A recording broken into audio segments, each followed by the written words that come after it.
அது ஒரு pain killer மாதிரி, அது பர்மனன்ட் சொல்யூஷன் கிடையாது. போய் பெருமாள் சேர்த்து விளக்கேற்றி அர்ச்சனை பண்ணுறது பெயின் கில்லர் மாதிரி. எவ்வளோ நாளைக்கு பெயின் கில்லரை போட்டுட்டு இருப்பேன்? அது பர்மனன்ட் சொல்யூஷன் கிடையாது. இந்த மாதிரி இதுவும் நான் சொல்கிறேன், இதுவும் ஒரு பெயின் கில்லர் தான். இது பர்மனன்ட் சொல்யூஷன் கிடையாது. பர்மனன்ட் சொல்யூஷன் என்பது நம்மளுடைய தர்மத்தை யார் காப்பாற்றுறாலும் அதான் பர்மனன்ட் சொல்யூஷன். நம்மளுடைய தர்மம். நான் கூட சமீபத்தில் வெளியிட்டு இருக்கேன், கோயிலில் இன்னைக்கு எல்லாம் ஏசி போட்டா,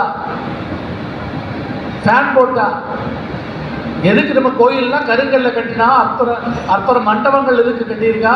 இந்த வெளியில் உள்ள மண்டபத்தில் வெளியில் இருக்கிற டெம்பரேச்சர் அதுக்கு அடுத்த மண்டபத்தில் இருக்காது, அதோட 2 மடங்கு டெம்பரேச்சர் இருக்கும்.